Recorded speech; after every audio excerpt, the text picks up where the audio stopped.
जय हिंद दोस्त, मैं गौरव कुमार आप सभी का स्वागत करता हूं सेल्फ स्टडी जीएस पॉइंट में। तो पिछले वीडियो में हम लोगों ने देखा वैदिक सभ्यता के बारे में। आखिर वैदिक सभ्यता कौन सी सभ्यता थी, ग्रामीण थी या शहरी थी? वैदिक सभ्यता के निर्माता कौन थे? वैदिक सभ्यता से क्या क्वेश्चन पूछे जाते हैं एग्जाम में, वो सब टॉपिक हम लोग कल देखे थे। उससे कुछ टॉपिक वाले क्वेश्चन हमसे छूट गए थे जो आज हम बताएंगे।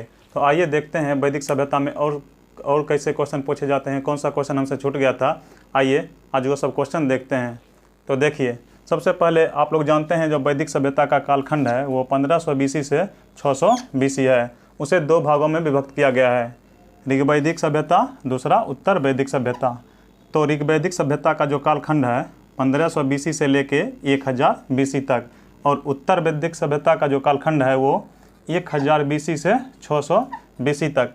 देखिए, ऋग्वैदिक सभ्यता में कल हम लोग ने भली भांति जाना कि ऋग्वैदिक सभ्यता के जो निर्माता थे या वैदिक सभ्यता के जो निर्माता थे आर्य लोग थे, वो मध्य एशिया से आए थे, ऐसा मैक्स मूलर का कहना था। और वो आर्कटिक प्रदेश से आए थे, ऐसा बाल गंगाधर तिलक का कहना था। और वो तिब्बत से आए थे, ऐसा दयानंद सरस्वती का कहना था। तो देखिए, एग्जाम में अगर आपसे पूछे आर्य कहाँ से आए थे तो आंसर होगा मध्य एशिया, क्योंकि सबसे ज़्यादा व्यू आते हैं मध्य एशिया पर ही। तो देखिए, आर्य जो थे वैदिक सभ्यता के निर्माता थे, वो मध्य एशिया से आए थे और सप्तप प्रदेश में, संधप प्रदेश में वो आके बसे थे, पंजाब हरियाणा के साइड में। तो देखिए, कुछ क्वेश्चन जो कल छूट गए थे उस क्वेश्चन पे आज हम लोग फोकस करते हैं। ऋग्वैदिक कालीन देवता के बारे में। ऋग्वैदिक कालीन नदी जो था, ऋग्वैदिक काल में नदियों का क्या नाम था, प्राचीन नाम, आधुनिक नाम क्या था? वो आधुनिक नाम क्या है वो कल की वीडियो में हम लोगों ने देख लिया। और आज के वीडियो में देखते हैं ऋग्वैदिक कालीन देवता। यहाँ से भी क्वेश्चन एग्जाम में आते हैं, आपको मिलान करने के लिए दे दिया जाएगा।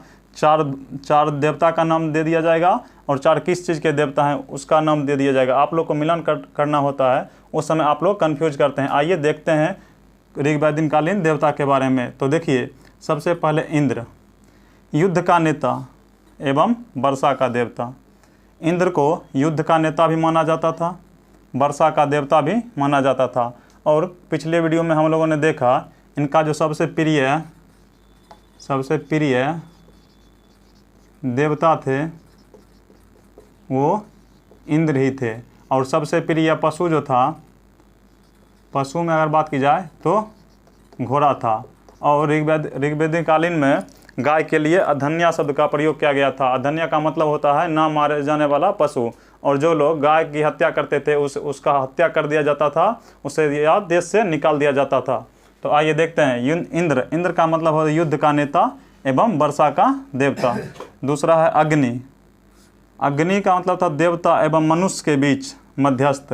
अग्नि को देवता एवं मनुष्य के बीच के मध्यस्थ का देवता बोला जाता था। तीसरा है वरुण।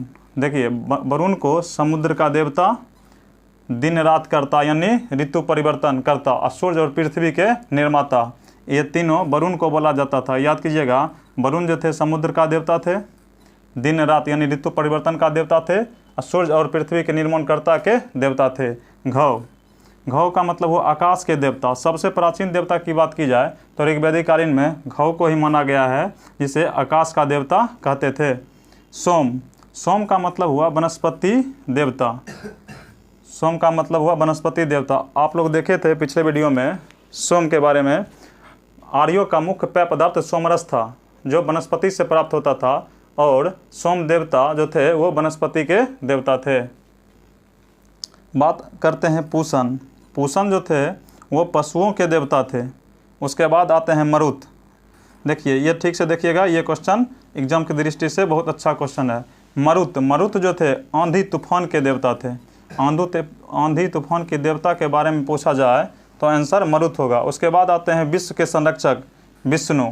विश्व के संरक्षक या पालनकर्ता की बात कही जाए तो विष्णु आएंगे। उसके बाद आते हैं अश्विन। अश्विन है विपत्तियों को हरने वाला यानी विपत्ति नाशक, वो थे अश्विन। उसके बाद आते हैं उत्तर वैदिक सभ्यता में। देखिए, उत्तर वैदिक सभ्यता से इम्पोर्टेंट क्वेश्चन होते हैं जो आपसे पूछेगा, लोहे की खोज किस सभ्यता में हुई थी? तो हुई तो वैदिक सभ्यता में थी, लेकिन वैदिक सभ्यता में, ऋग्वैदिक सभ्यता में नहीं, उत्तर वैदिक सभ्यता में हुई थी। तो देखिए, इससे पहले हम लोग जानते हैं लोहे की खोज से पहले वैदिक सभ्यता की जो अर्थव्यवस्था थी, वैदिक सभ्यता की जो अर्थव्यवस्था थी कृषि एवं पशुपालन। देखिए वैदिक सभ्यता की जो अर्थव्यवस्था थी कृषि एवं पशुपालन। तो क्या हुआ, जब से उत्तर वैदिक काल में लोहे का मतलब खोज हुआ, लोहे की प्राप्ति हुई, तब से अर्थव्यवस्था में प्रगति हो गई। अब प्रगति होने के बाद जैसे हम लोग बताए थे ऋग्वैदिक कालीन में जो प्रशासनिक इकाइयाँ थी, पहले थी कुल, दूसरा था ग्राम, तीसरा था बीस, चौथा था जन, पाँचवा था राष्ट्र। उसके बाद जब उत्तर वैदिक काल में लोहे की खोज हुई तो इसका क्षेत्र और बड़ा हो गया। उसके बाद हम लोग आगे की टॉपिक में जानेंगे, क्षेत्र बड़ा होने के बाद जनपद काल आया, वो हम लोग आगे की वीडियो में देखेंगे। तो देखिए लोहे की खोज उत्तर वैदिक काल में हुई। उसके बाद आता है गोत्र। गोत्र में ऋग्वैदिक कालीन में हम लोग पढ़े थे ब्राह्मण, क्षत्रिय, वैश्य, शूद्र। देखिए ऋग्वैदिक काल की अगर बात की जाए तो 4 वर्गों में विभक्त किया गया था समाज को, ब्राह्मण, क्षत्रिय, वैश्य, शूद्र। ब्राह्मण को परम व्यक्ति के मुख से तथा क्षत्रिय को भुजा से तथा वैश्य को जंघों से तथा शूद्र को पैर से उत्पत्ति की दृष्टि से माना गया था। लेकिन अगर उत्तर वैदिक कालीन में बात की जाए तो उत्तर वैदिक कालीन में पहले जो था ऋग्वैदिक कालीन में वो जन्म के आधार पे नहीं था, वो कर्म के आधार पे था। 4 भागों में जब विभक्त किया गया था समाज को, वो कर्म के आधार पे। लेकिन उत्तर वैदिक काल में इसे जन्म के आधार पे बना दिया गया। जैसे देखिए ब्राह्मण जो थे, अब जो ब्राह्मण कुल में जन्म लेंगे वो ब्राह्मण होंगे, जो क्षत्रिय कुल में जन्म लेंगे वो क्षत्रिय, जो वैश्य कुल में जन्म लेंगे वैश्य, जो शूद्र कुल में जन्म लेंगे उसे शूद्र। लेकिन ऋग्वैदिक कालीन में ऐसा नहीं था। वैसा जैसा जो कर्म करेंगे, अगर अच्छा कर्म किए तो उनको ब्राह्मण वर्ग में रखा जाता था, वो उससे भी मतलब उससे थोड़ा कम अच्छा करेंगे क्षत्रिय, और उससे कम तो वैश्य, उसके और उससे कम तो शूद्र। लेकिन उत्तर वैदिक काल में जन्म के आधार पे ही इसको गोत्र में विभाजित कर दिया गया था। उसके बाद आइए प्रचलन की बात कही जाए तो ऋग्वैदिक काल में पशु बलि की कोई चर्चा नहीं की गई थी। लेकिन उत्तर वैदिक काल में पशु बलि की चर्चा है, क्योंकि उत्तर वैदिक काल में मनुष्य ने देवताओं को खुश करने के लिए पशु बलि की नियम शुरुआत की। तो आइए देखते हैं यहाँ से इम्पोर्टेंट फैक्ट्स जो एग्जाम में पूछे जाते हैं, आइए उसके बारे में जानते हैं। देखिए उत्तर वैदिक काल के दर्शन, यहाँ से आपको क्वेश्चन देखने को मिलेगा, ज़्यादा नहीं, वैदिक सभ्यता से 1 या 2 क्वेश्चन आपको एग्जाम में आएगा। तो आइए वो सब क्वेश्चन पे नज़र डालते हैं। आपसे पूछा जाएगा शंख दर्शन के प्रतिपादक कौन थे। शंख दर्शक के प्रतिपादक जो थे वो कपिल मुनि थे। उसके बाद आपसे पूछा जाएगा योग दर्शन के प्रतिपादक कौन थे। आप लोग भली भांति जानते होंगे योग दर्शन के प्रतिपादक पतंजलि थे। उसके बाद न्याय दर्शन के प्रतिपादक कौन थे। न्याय दर्शन के प्रतिपादक गौतम मुनि थे। देखिए आप लोग कन्फ्यूज कीजिएगा, वैशेषिक, उत्तर मीमांसा, पूर्व मीमांसा एवं चाबार्क में तो कन्फ्यूज नहीं कीजिएगा, लेकिन वैशेषिक, उत्तर मीमांसा, पूर्व मीमांसा यहाँ कन्फ्यूज कीजिएगा। आइए ठीक से देखिए, वैशेषिक के जो थे वो कनाद एवं उलूक, उत्तर मीमांसा के जो थे वो बदरायन। देखिए उत्तर मीमांसा और पूर्व मीमांसा, यहाँ आप लोग कन्फ्यूज कीजिएगा, उत्तर मीमांसा का बदरायन और पूर्व मीमांसा का जैमिनी। और उसके बाद चाबार्क। देखिए चाबार्क का जो था चाबार्क, इसी में कहा गया है ऋण लेके घी पीने की बात चाबार्क ने कहा है। ऋण लेके घी पीने की बात चाबार्क दर्शन में कहा गया है। तो आइए एक बार रिकॉल करते हैं। देखिए ऋग्वैदिक काल सभ्यता 1500 BC से लेकर 1000 BC और उत्तर वैदिक 1000 BC से 600 BC। ऋग्वैदिक कालीन देवता इंद्र, युद्ध का नेता, वर्षा का देवता इंद्र को कहा जाता था। देवता एवं मनुष्य के बीच मध्यस्थ का देवता अग्नि को कहा जाता था। समुद्र का देवता एवं ऋतु परिवर्तन दिन रात का कर्ता वरुण को कहा जाता था। आकाश का देवता घव को कहा जाता था। वनस्पति का देवता सोम को कहा जाता था। पशुओं का देवता पूषण को कहा जाता था।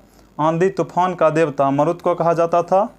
विश्व के संरक्षक या पालनकर्ता विष्णु को कहा जाता था। विपत्तियों को हरने वाला विपत्तिनाशी अश्विन को कहा जाता था। सबसे प्रिय पशु जो था आर्यलोक का वैदिक सभ्यता में इंद्र थे। अब सबसे प्रिय देवता इंद्र लोग थे, और सबसे प्रिय पशु घोड़ा। और देखिए अगर उत्तर वैदिक काल में सबसे प्रिय देवता की बात करें उत्तर वैदिक काल में सबसे प्रिय देवता तो वहाँ इंद्र था। अब यहाँ पे आ गया प्रजापति। प्रजापति किसको बोलते हैं? ब्रह्मा को बोलते हैं। देखिए वहाँ इंद्र थे, यहाँ प्रजापति आ गए। तो आइए 1000 BC से 600 BC उत्तर वैदिक सभ्यता। देखिए लोहा की खोज उत्तर वैदिक काल में। गोत्र ब्राह्मण, क्षत्रिय, वैश्य, शूद्र। ये गोत्र जो था वो जन्म के आधार पर कर दिया गया। पशु बलि की प्रथा यहाँ प्रचलन हो गई उत्तर वैदिक काल में। उत्तर वैदिक काल के कुछ दर्शन हैं, आइए फिर से देख लीजिए। सांख्य के जो प्रतिपादक थे कपिल मुनि थे। योग प्रतिपादक पतंजलि थे। न्याय प्रतिपादक गौतम मुनि थे। वैशेषिक कनाद एवं उलुक थे। उत्तर मीमांसा बदरायन थे। पूर्व मीमांसा जैमिनी थे। चावार्क दर्शन चावार्क। तो देखिए वैदिक सभ्यता के जो भी क्वेश्चन थे, एग्जाम की दृष्टि से जो महत्वपूर्ण क्वेश्चन थे, हमने बोर्ड पे लिख दिया और हम लोगों ने जानकारी ले लिया। अब आगे का टॉपिक होगा महाजनपद। देखिए यहाँ जो हम लिखे बोर्ड पे आप लोगों ने समझा, उसे एक काम कीजिएगा। आपके पास जो भी ऑब्जेक्टिव बुक होगा वो ऑब्जेक्टिव बुक आप हल करने की कोशिश ज़रूर करें, क्योंकि उससे आपका कन्फ्यूजन दूर होगा। और वैदिक सभ्यता से उम्मीद करते हैं जो क्वेश्चन आपसे नहीं छूटेंगे। लेकिन एक बात ज़रूर होगा, आप दोस्त लोग में डिस्कशन कीजिए, क्योंकि पढ़ाई का दूसरा नाम रिवाइज है। आप लोग दोस्त लोग के साथ जितना रिवीजन कीजिएगा उतना कन्फ्यूजन दूर होगा। ये जो क्वेश्चन हम बोर्ड पे लिखे हैं, अधिकतर छात्र ऐसे होंगे जो जानते होंगे, लेकिन कुछ क्वेश्चन में ज़रूर कन्फ्यूज किए होंगे, कुछ भूले होंगे। ये सब कन्फ्यूजन नहीं रहेगा। देखिए एग्ज़ाम का जो होता है सब बच्चा एग्जाम देता है, सब बच्चा का मार्क्स अच्छा ही आता है। लेकिन मेरिट की बात की जाए तो आप 1 या 2 नंबर से चुकिएगा, ज़्यादा नंबर से मेरिट में नहीं चुकिएगा। इन नॉर्मल क्वेश्चन, छोटे छोटे क्वेश्चन जो आपसे अगर सही नहीं होंगे तो आप लोग मेरिट से चुक जाइएगा। ऐसा कीजिए जो नॉर्मल क्वेश्चन को भी नहीं छोड़िए। नॉर्मल क्वेश्चन को 2 या 3 बार ज़रूर पढ़िए, क्योंकि वही सब क्वेश्चन हम लोग के एग्ज़ाम में मेरिट बनाने का काम करते हैं। ठीक है, तो आज का वीडियो कैसा लगा कमेंट करके ज़रूर बताइएगा। ठीक है, जय Hind, all the best, thank you.